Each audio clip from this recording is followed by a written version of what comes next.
Oh, nice to see you, Carsten. How are you? Good. How are you doing? I'm good, thank you.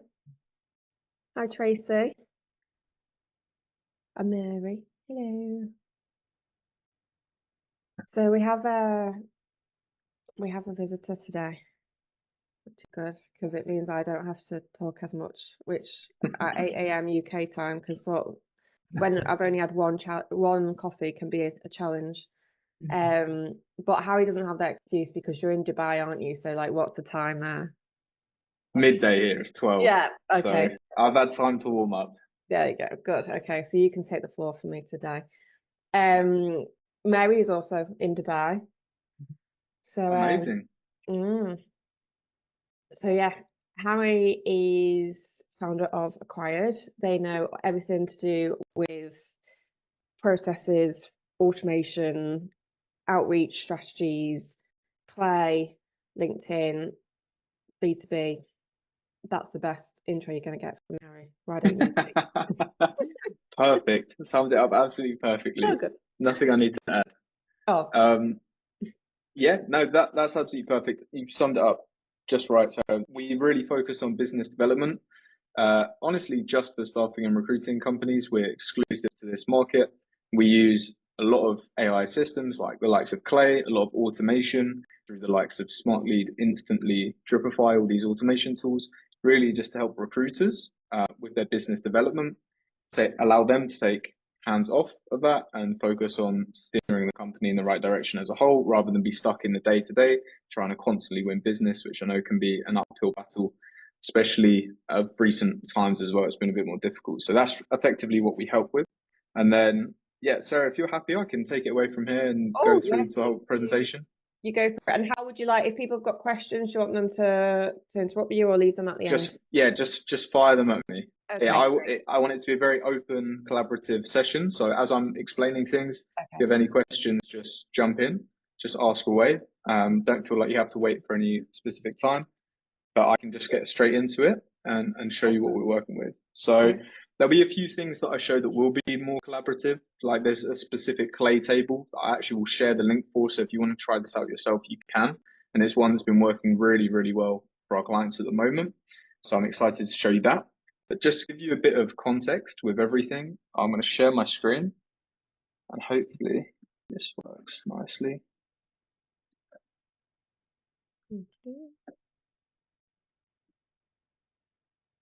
Okay, so is my screen visible? Yeah. Yep, I can see it. And which screen have you got? Sorry, The right one. We haven't got your notes anymore. you haven't got my notes anymore. Cool. All right. Oh, I thought I'd be a bit smoother there, but you caught me. Don't worry, we're well versed in the whole like how to do the presentation thing on Zoom. It's a tricky Perfect. endeavor. Yeah, absolutely. So cool. So yeah, I've got my notes. So hopefully there's no excuse for me to slip up. So we should be all good. But effectively, yeah, this is going to be mainly around email marketing and AI for business development, right? So there's some exact strategies and systems that I want to show you. But ultimately, for 95% of recruiters, business development is the bottleneck to the growth of their business. They either don't have enough time to do it themselves, don't have the expertise to do it themselves, or don't have the budget to hire a full-time business development representative, plus all the commissions that come along with it, plus the national insurance, plus the taxes. It can get very expensive to hire a team. So we fully understand pain points seen, and effectively we have some solutions to help recruiters with that. We see a huge opportunity by using AI right now, and a lot of our systems are to do with AI. And I'm sure Sarah talks to you about AI as well, using ChatGPT for certain things and AI systems. We really have them as sort of a cornerstone in our business development process. So I'll show you what that looks like and how we use it. But effectively, it's just going to save you time. It saves costs, give us higher leverage, because instead of just relying on manual, like sort of man hours input, we're able to use AI and automation, which is just higher leverage because it's more scalable, will increase margins and efficiency of the business, and it allows you to have a smaller team and tighter control, right? So AI is just basically like supercharging your efforts and making it much, much easier. And in my opinion, it's not here to take recruiters' jobs at all. I think every recruiter has a unique skill set that can't really be replicated. And AI is just here to enhance your powers. I definitely don't think AI is going to be taking any sort of recruitment or headhunting roles because it's too personal. but I think it can be a great tool that can help recruiters, especially with business development. So effectively, how you can use it today is obviously business development, candidate sourcing. You can also use it for your online presence and marketing. I'm sure Sarah talks about a few of these things, but the thing for us that we're going to be focused on today is the business development aspects of this, right? So we want to maximize the numbers with effectively minimal effort, making the whole process as efficient as physically possible.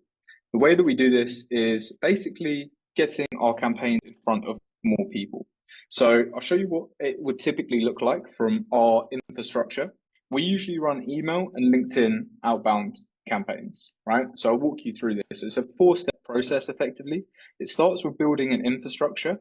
So an infrastructure is basically replicating your own manual effort. Right, so say for example, you want to do business development, you go out and message, I don't know, say 50 of your connections on LinkedIn, write them a personalized message, or you do the same on email, you find companies that are hiring and you write them an email. The infrastructure is really the manual input that goes in. So actually physically the email is being sent, physically the LinkedIn message is being sent. Now, if we hook it up the right way and we sort of set up the systems the right way, you won't need to do this manually. There's automation that can do it for you, but with keeping the personalization, but with keeping the human touch, as I'm about to show you. But it all really starts from that infrastructure. Now, most recruiters that we work with as well are quite, I guess they're relatively small teams, and they won't have a fully dialed in sales process in terms of scripting and things like that as well. If you do, that's great. But if not, step 2 is really split testing to figure out what works in your market. At the end of the day, especially with markets changing so often, you don't fully know what the best script is until you've tested at least, say, 3 to 5 different angles in the market. You've tested different ways of, reaching out to leads. You've tested different ways of scraping leads. You effectively need to do split testing for your messaging to figure out what the most effective strategy is. Now, of course, where sort of we can help as well is we have insight on markets. We have insight on directions and pivots that you can take. For example, we actually have a client who works with us still to this day. I think he's been working with us about 15 months now. But Chris, he's a US client, and he was working in the ERP software space. And he was struggling when he first started working with us, but he had a very broad skill set. He could basically work on a lot of roles. And instead of just split testing his sort of scripts in the ERP consulting space, we said, look, Chris, are you open to identifying new markets and seeing if there's opportunity out there as well? Because we're working with other clients, we understand where the opportunities are. So we said to Chris, look, would you be open to this? He said yes. And then he actually landed a retainer with a client that had 30 positions for him to fill because of this change in market, right? Not every recruiter wants to change market. You don't want to switch and pivot too often, but it just sort of goes to show if you're split testing more, and because we're doing so much outreach for so many agencies, we understand where there is opportunity in markets, not just in the market in terms of industry, but geographically as well. And it's sort of good insight that we can acquire for our clients.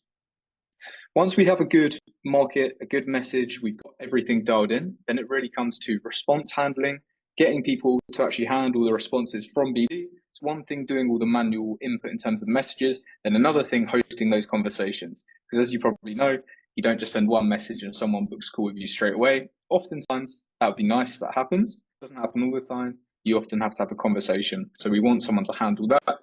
We have appointment setters that do that. And then obviously on the booking part, when they actually book the call, we effectively just want to show them our value, right? I'm sure this is what you do as you're pitching retained agreements. You just want to show them your value, explain to them why a retained contract is going to be more cost effective for them and a better solution for them than contingent, etc. It's basically just providing them with value once they've already booked the call. Now, I just wanted to go off this very quickly just because I wanted to share a little more about Chris. I have a big case study document here. Don't worry, I won't bore you with all of the details. But this was Chris actually. So it was, he had 20 positions at this time, but this went up to sort of 30 or so. I've also got a YouTube video with him explaining this. But what we've done with Chris is basically took his positive reply rate. So this is the amount of outreach that we're doing. We track all of the numbers, how much outreach we've done, how many people have replied, and how many of these replies have actually been positive. We took that number of positive replies from about 5% to, as you can see here, 41%, 35%, 56%. So almost half of the people that were getting back to us were interested in speaking about the opportunity because we had that market message fit. Took a while to get there, a bit of split testing and a new market. But when you achieve that, it's really, really nice to see. And you'll be getting leads through the door, which is what it's all about. So that was Chris. We also reduced his time to lead, and there's a few other case studies as well. So I can share this document with some other information if anyone's interested in seeing that a bit later on. But that sort of explains our process. So let me get back to it. Cool. So now hopefully that's enough of me talking and explaining, about the systems. I actually want to show you them so you can really see what they can do and how powerful they are. What we usually do is automate things that hopefully you'd be doing manually as a recruiter with your BD anyway. This could be finding open jobs, finding who's hiring, reaching out to them directly, maybe with the most placeable candidate, maybe not. But still, it's a good intent signal, I guess, if companies are hiring that they need recruitment services. Another one we like to do, and I've highlighted this in blue because I'm going to show you step by step how we do this, is finding employees who have left companies very, very recently, right? And this especially is good for sort of more senior leadership. It could be good for any role, honestly. But we see, like, especially, these heads of, the directors, managers, if they're leaving a company and we can identify this, we can reach out to that company before they've even posted the job. So before they've even got recruiters going after them, we can get in there even sooner and make it really, really personalized. So that's one I'm going to show you on Clay in just a minute. Obviously, with AI, you can also automate finding contact info, so we can find email addresses, LinkedIn profiles, and personal mobile numbers if you want to follow up with them on the phone. Because I'm not like a few people in the sort of email marketing space. I do think cold calling is actually still, it has its very good purpose. I think it's important to get on the phone. So I think, yeah, 100%. I don't think it's ever really going to go out of fashion. In fact, I think now it's actually coming into fashion more again because less people are doing it and everyone's trying to do just the email stuff and the LinkedIn stuff. So AI can help you get, personal phone numbers as well with this Clay tool that I'm going to show you. And then, of course, having consistent follow-ups, messages, emails, calls, etc. All of this can be aided with the tools I'm about to show you and with artificial intelligence. But what I'd like to do, if that's okay, is just show you this process that we actually use to find people who have left their companies. So is this too small for you on my screen right now, or is that okay? Can you see this table? I can because I can like move my table, but is it all right for you, Tracy? Yeah, I'm just going to make it bigger. Yeah. No problem. Just let me know if it's a little too small and I can continue to zoom in. Okay. So effectively what this is here is this looks like just a big spreadsheet. I'm throwing all this data at you, but I'm going to explain really what it is and how we use it to help our clients with very specific BD strategies. So effectively what we do here is this example was financial analysts who had left companies. So we could reach out to, I think it was the likes of controllers, CFOs, maybe SVPs of finance and whatnot. But effectively what we've done to start this workflow is we find contacts who are new to their current role. So on LinkedIn, you can see obviously the experience of someone from their profile, how many months they've been in that role. What we usually do is try and find people who have been in their role 1 to 2 months, right? Indicating that they've likely just left another one. So we find people who are brand new to their position, and then using this tool called Clay, which is a whole nother beast of its own. It can do so much. It's so comprehensive. What we can do is enrich people's LinkedIn profiles automatically. So if I click on this here, right, I've enriched this profile and it's given me everything. It's given me their summary. It's given me all the courses they've taken. It's given me their education, such as what, where they went to university, what bachelor's degree they've got. But importantly, it gives me their experiences. So these are all the jobs they've had previously listed on their LinkedIn account. So we can see that they've just started in September as a financial analyst. And before this, they were, so this one looks like it was a research intern, which I can show you how it works to filter out these profiles in a second. But basically, it will give us all a list of experiences. So if they're brand new to a position, we can find the experience before that, and that will indicate the company that they've just left, right? And I could do the same for Andrew. We go to his experiences, and we see that he's just left this company as well, right? So this allows us to then find the company that they've just left and the position they were. So financial analyst, we can see this one was an economic research intern, so it didn't tick this profile here.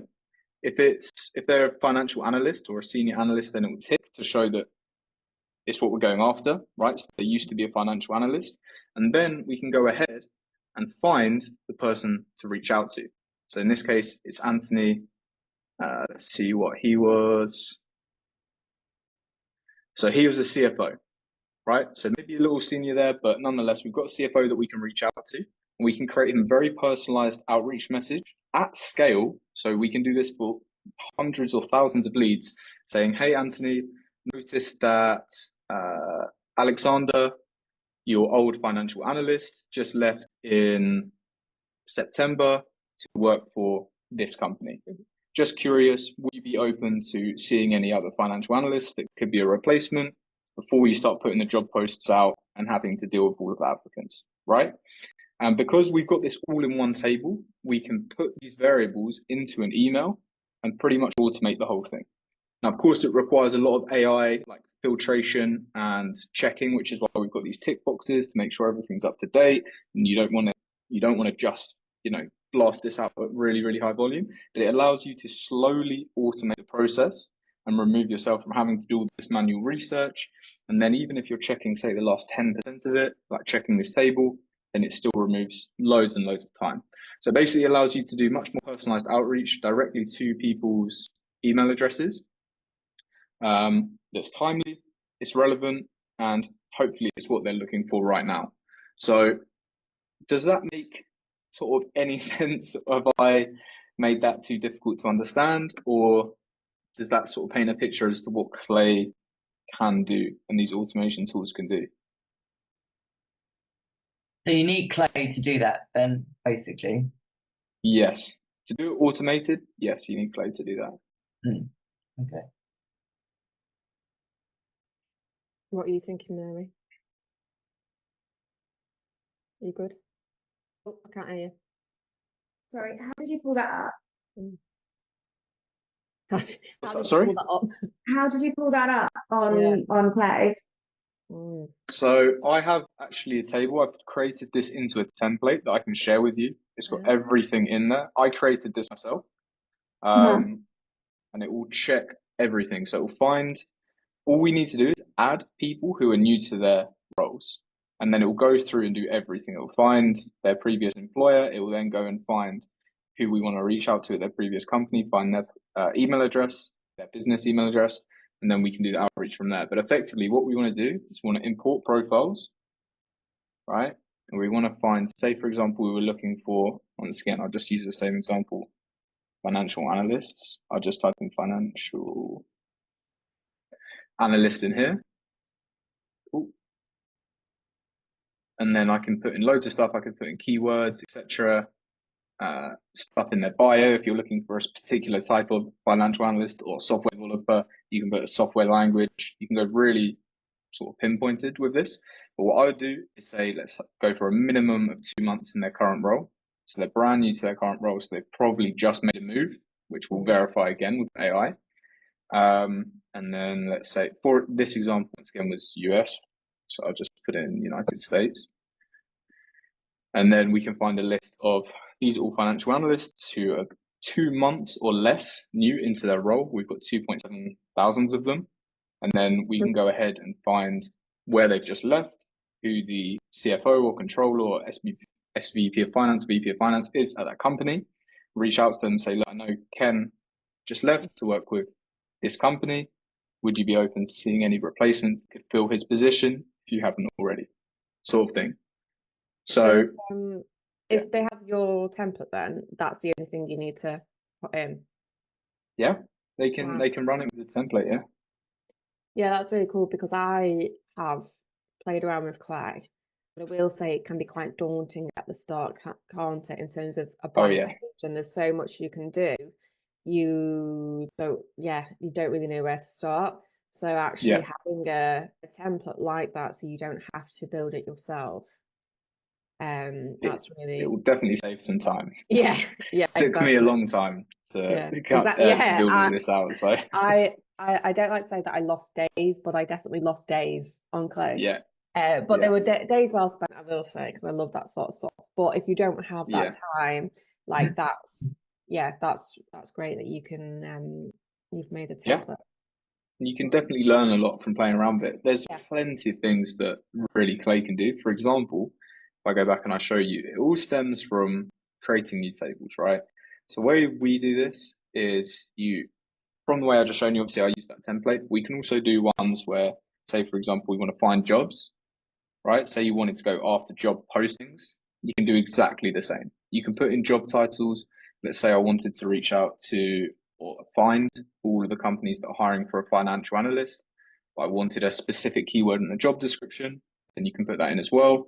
Specific location, job type, or if it's full-time, part-time, internship, etc. You can filter by posted date as well. If you just want to reach out to people who posted it 90 days ago, for example, then you can do that. 60 days, whatever you want, and you'll just get a long list of companies. This is pulled from LinkedIn, this one, but you can also pull from different job boards. And obviously, there's a lot of companies here that have posted a job for a financial analyst, and then what you'd go through and do is filter these companies, remove all of the staffing and recruiting companies, vet the descriptions, make sure they're a fit, and then go ahead and start to use some of the stuff I use in the other table, which would be find the key decision maker. And then, in fact, what we usually do, it's a little bit more complex, but we pull the job description and use AI to help us create a personalized first line based on the actual job description of the role. So it makes sense to effectively the hiring manager or the decision maker that it's going out to. So Clay, really, I think the big value add here for the way we use it is just it saves time to do typically manual research. There's other things that are in beta right now, right? Such as you can monitor people who change jobs automatically. So you can be notified. You can monitor when people change job titles, so people get promoted and things like that. New hires at companies. Often this will be a good one. Say there's new C-suite involved in a company, they might want to bring a team in with them. That's one that we like to do. Say there's a new CFO, they might want to bring a new financial hire on as well. There's lots of things you can do. You can also build a list of companies. Say you already have your dream 100. You can keep an eye on them by seeing what rounds of maybe funding they've had, if they've been mentioned in the news, what live jobs they've got open. So effectively, it's crazy what it can do. And I could spend probably days talking about it. But it just really helps automate the business development process from what we've seen. So that's definitely a big value add that we see there. So it doesn't always have to be Clay though. If I go back to here, you can use other things as well. There's also other tools like Apify, which is a web scraper, or Instant Data Scraper, which can actually scrape websites like Indeed for free. So once again, I'm gonna go not necessarily off topic. I'm gonna see if I can just play around with this at the moment, Yeah, just to show you.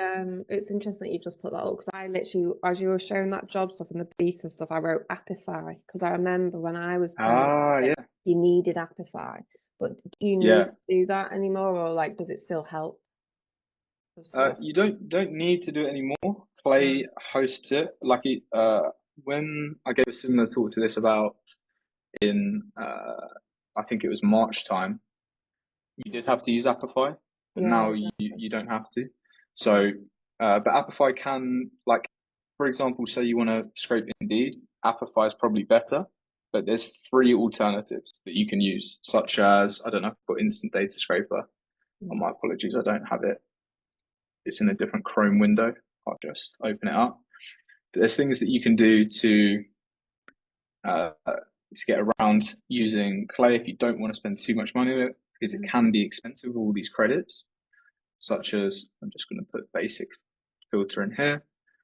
And we can see, say I wanted to find a list once again of all companies that are hiring, but on Indeed this time. I could use this free tool, which you can just download as a Chrome extension. And this basically pulls all data raw from a website, right? So if we wanted to pull all of the accountant job openings, I'd just map this up so it can automatically run by itself. And then if I just press play on here, it will basically go through and just scrape all of the data straight off Indeed. And this is completely free. So you can see all the companies that are hiring for accountants, and then I'll obviously plug that into my outreach, maybe plug it into Clay, but you can do that completely for free. So there's other alternatives. Clay can be expensive, but there can be other ways to do it. Virtual assistants obviously are relatively cheap, but I would say they're still expensive compared to the output of these tools. If you want to get a virtual assistant to scrape job boards for you, the amount of hours they put in, firstly in terms of time and the actual cost of those hours, it's usually more cost effective to just get a tool to do it for you. So that's typically what we recommend. Finding contact information without spending tons of money on the likes of Zoom Info. We use Clay to do this as well. So if I go back into the Clay table and I just go to here, you can find really any of the contact information you want on someone from LinkedIn. I know that in this example, say I wanted to reach out to Elliot, I've got his LinkedIn profile here, and then Clay allows us to find the email. Now, what Clay does is it's different to most databases because it has multiple databases attached. So what it will do is it will try one. If it doesn't find there, it will try the next one. If it doesn't find there, it will try the next one, and so on and so on. So you pretty much almost get 100% coverage of any email you want to find because it will try all of these different databases and then give you the one that is the other databases have struggled to find. Now you can do the same with mobile numbers. So if I type in mobile, right, then I click on this. Then it's given me a load of data providers that it's going to check to find these people's personal mobile numbers. So if I save and just run the first 10 rows here, I think I've hit a column limit. Let me just, the table's too big. My apologies. Let me just delete some of these.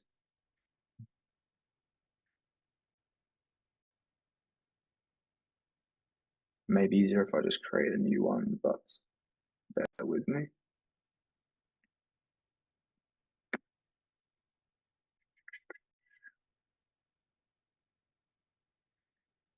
Okay, let me try again. And then mobile, I just want to show you live how this actually works in action.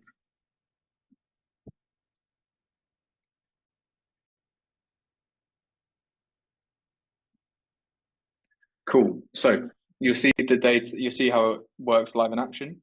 So what it does is it's found, 50% of these numbers with the first provider. The ones that it hasn't found, then it goes on to the next one, and then so on and so on. So hopefully it should find at least sort of 80% of these personal mobile numbers. These are obviously for US contacts, and then you can go ahead and just call all from the same table with that personalized message that we've got. So yeah, I think we've got 80% coverage here, which for personal mobile numbers for say CFOs is pretty good. And then we can obviously get straight through to them with that mobile data. So it would work the same for email. You just press play. And if I wanted to press play for this whole table, I'll probably have all of the mobiles within a few minutes. So it's much, much quicker than doing it firstly manually and secondly with any other tool. This one just so much quicker. So that's why we like to use it to find sort of contact information. And then for sending actual messages and emails, there's two tools we recommend for this. We recommend SmartLead for email. This is what we use to send emails out. So you can basically take all that data that you've got from Clay and put it into SmartLead, which is the email sending tool. And it will email one by one each of those contacts with a personalized message that you can create inside there. And then for LinkedIn, I recommend Dripify, but you can also use HeyReach if you've got lots of accounts that you need to use. But effectively, it's all good getting this data but if you don't know how to use it, then it's sort of pointless. So we use SmartLead for the email and Dripify for the LinkedIn. Now, the way this works usually is you don't necessarily want to be sending too much outreach from your main email. Now, of course, if it's personalized and things like that, it's not really too much of an issue. But if you want to be scaling your business development, you may need to send a few hundred emails a day to really, sort of book your calendars up.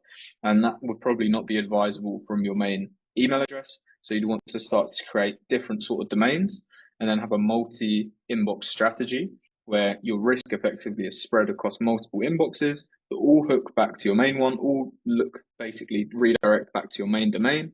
So it all looks exactly the same to your prospect. And then it just allows you to do much more outreach and effectively book more sales calls because you're just doing significantly more outreach. So that's how we do that. And these tools allow us to do that pretty easily. So they help with that, which is nice. Of course, another thing of consistent follow-ups, doing all of it manually can be pretty difficult and time consuming. So you sort of want to have something where you put it into an automation tool and it's just running and running and running. So you don't necessarily have to worry about it. Obviously, it depends how much you want to follow up with people. We only recommend sort of 2 to 3 touch points across every few weeks. We don't want to overdo it with people, but it's just nice to know that if you've built your sequence, say you want to reach out to someone on Monday and then again on Thursday and then again next week, it will do this automatically instead of having to do it manually. And then here's the tools that I really recommend that people can use. So Clay, LeadRocks is another one which can help with mobiles. Smart Lead is obviously the email sending tool. That instant data scraper is the free one that I've shown you how to scrape Indeed. And then for automations, things like Zapier and Go High Level, which really plug all of these tools together. But I won't go into too much detail of that right now. So I've already shown the system to find contacts who have left the company. So that's cool. And I think the other one was just finding open jobs. And I've covered that as well. So yeah, it's obviously very difficult to do this all sort of yourself. It costs quite a lot of money, as we learned. So what we do for our clients is we just run everything absolutely for them. So that's the little pitch at the end. I don't want to spend too much time there because I want to focus on hopefully giving you more value. But that's effectively what we do, is we just manage all of this for our clients so they don't have to do it themselves. So that's pretty much it in terms of showing you the tools, the systems, the processes. I would love to welcome any questions. If you have any, please fire away. I'll do my best to answer them. But hopefully it's been somewhat insightful, and hopefully that play table will be useful as well if you want to try this out yourself. Thank you for that, Harry. Yeah, it was very insightful, really good to see how you use Clay, and I'm glad you mentioned at the end if people don't want to do that themselves, but they can work with you guys on it. Yeah. Awesome. Yeah, absolutely. And where can they, just before we get into the questions and stuff, where can they reach you if they want to talk more? Yeah, LinkedIn is probably the best place. Okay. I'll just put my LinkedIn profile URL in the chat at the moment. Right. But LinkedIn is probably going to be the best one. Amazing. Just the easiest. So, one moment.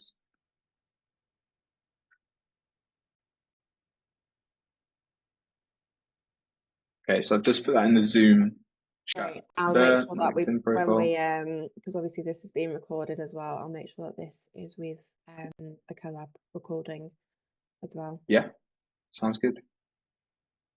Yeah, Tracy, Mary, any questions? No, I had a question, but you answered it as you were going. You've got a question Excellent. on what? I had a question. I was going to say, like, how do you send the emails? Do you have to give access to like our Outlook? But then you said that you use Smartly or the others. So Yeah, exactly. It's pretty much all done with third-party tools that would integrate. You just connect your account to one of these third-party tools. So I'm not sure if you used something like Dripify before, but effectively the Yeah. outreach isn't done from your actual account, like need to be in your account, but it's behind that wall of a third-party software, which helps us manage everything at a higher level, basically. So we wouldn't need to do anything directly. It would be through the tools that we're using.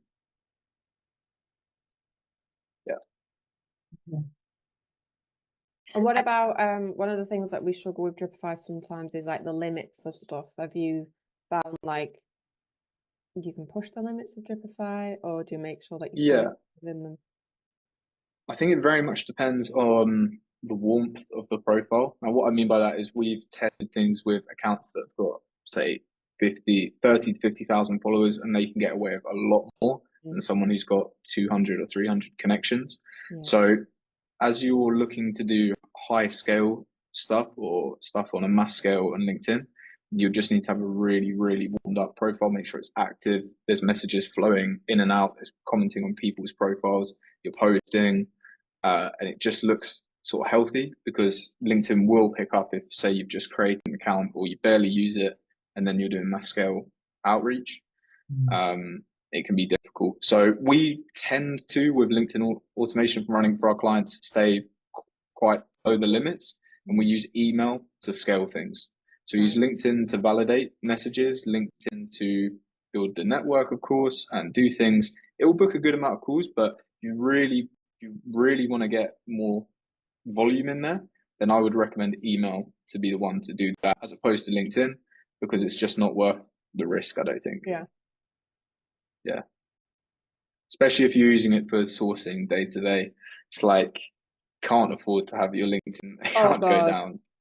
I know, and Yeah. I've found like it depends where people are based. So I feel like with the UK, we seem to get away with stuff a bit more, but then we've got folks in Australia, and you do one thing wrong over there, and they Really? yeah, they ban your account. Like one of the things with Dripify, like I've never had this problem, touch wood, but I've been able to have Dripify going, but also be in my profile. Whereas Australia, like the members that we've heard, they're like, no, like if Dripify is going on, they need to be not in their account. Which obviously there's ways around that because of the scheduling, which is good. But, yeah, you're right. You don't want to be Got to pushing tread those carefully with your LinkedIn boundaries, profile. because it's a big asset, and no one wants to have LinkedIn as their enemy either. Exactly. No, you definitely don't. You definitely don't. So I think with LinkedIn, yeah, you can technically push the limits, but I don't really think it's worth it. I think it's worth just doing it at a reasonable volume that you can get away with. And then if you really want to push things, email will be the place to do that. If you lose an email account that you've created that's like a backup one, you can literally get one set up and up and running within 12 hours again. So it's not a big deal. So we play around with email a bit more, but LinkedIn you want to keep very safe, I'd say. Yeah. One of the questions I had was, obviously we've talked about a few different tools there. If members decided actually, have you just shared that table? That's great. Yeah. If members decided actually they have a play around and they understand Clay to a point, but they want to outsource it, do they still need Clay? What tools do they need for you to be able to partner with? Yeah, so we're a fully managed service. We don't require our clients to have any of the tools that we use. We manage it all in-house internally, so it wouldn't be required. Sometimes they may favor that, to have their own Clay account, because they might want to do stuff themselves, and that's fine. We can accommodate that, but technically speaking, our clients don't need anything. We'll just pretty much manage all the tools, all the software for them. And if something like mobile data is needed, then we can just help with that. We can send it from our Clay account. So we have the luxury, I suppose, of running this for quite a few companies. So we are able to get economies of scale with the likes of Clay and whatnot. So it makes more sense for everyone involved when we just do it for ours, because Clay can get pretty expensive. So yeah, we pretty much just do it all for our clients.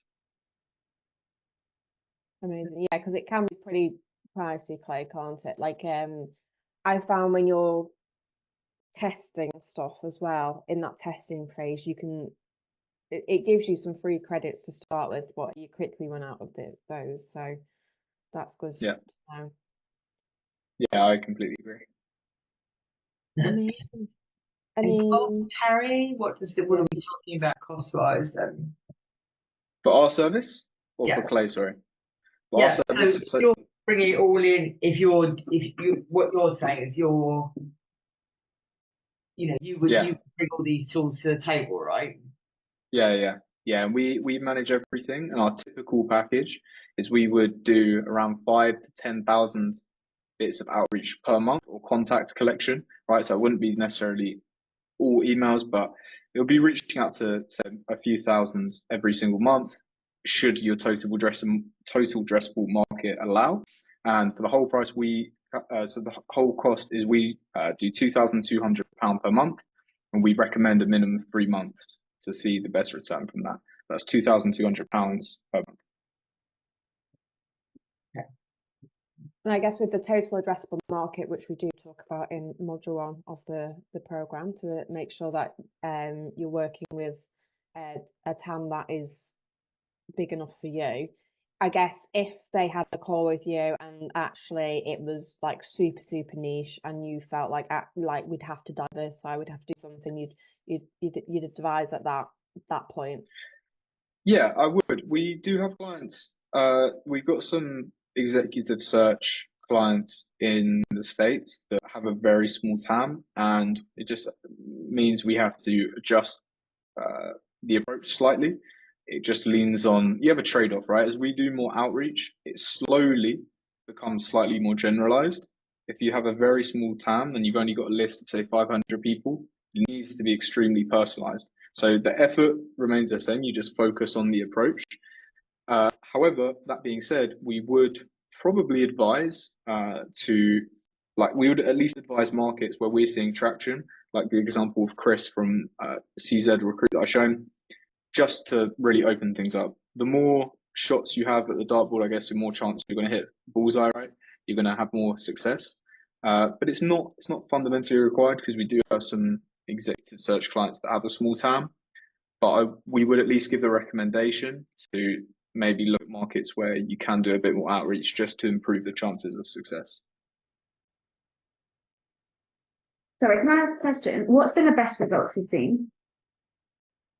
Best results in terms of So cash say you've had to collected, sign up for ROI. 3 months, what have you seen in terms of like their return on investment?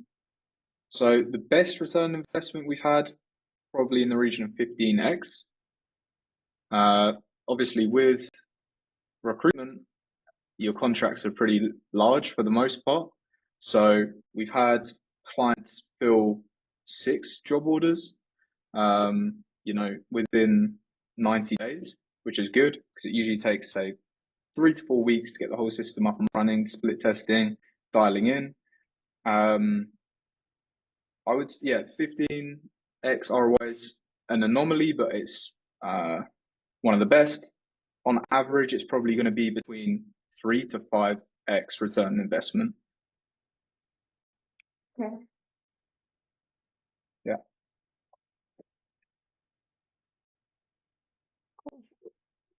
Any more questions or anything else that you want to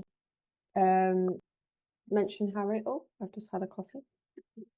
Very nice. I'm happy to answer any more questions if you have any. Otherwise, I'm happy to connect on LinkedIn. And then if there's anything else you want to see from me, or you're curious, once again, rightly so, about what we can provide, I've got case studies and things and client interviews on my YouTube.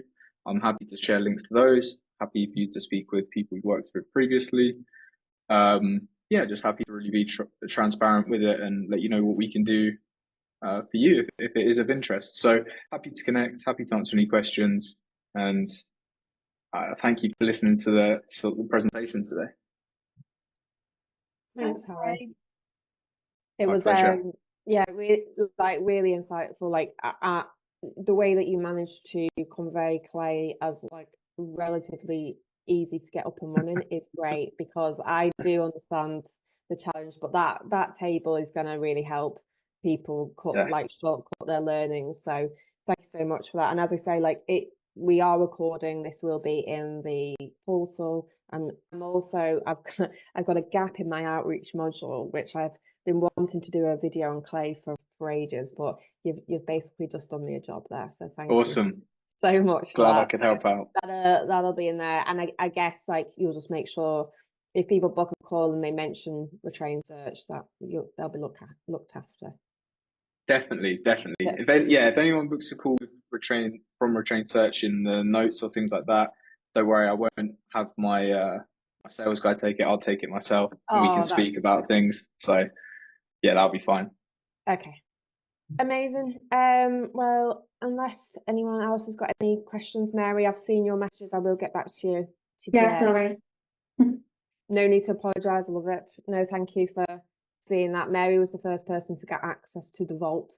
Oh wow, we've exciting. got a module in the course which basically people have to engage and share and comment and like people's posts to be able to get access. It's got all of our juiciest bits of content in there. Tracy, you're going to get there slowly, aren't you? You're going to get there. I will get there eventually. You will get there. To be fair, like, it's a shame we didn't do Search Foundations because you would have got there.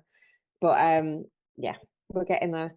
But yes, I'll get back to your questions, Mary. But thank you so much for highlighting that there was things in there that I needed to put in.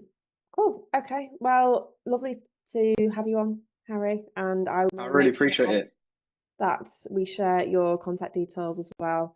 And thank you so much for sharing that clay template. Yeah, definitely. Yeah. Hopefully it wasn't too much of a headache to endure the clay stuff. Mary and Tracy, hopefully that was valuable. But if you have any questions, just reach out to me on LinkedIn and I'll be happy to help. Thanks ever so much. Amazing. Great day. Speak to you soon. Yeah, have a great day. Take care. Bye. Bye. Bye. Bye.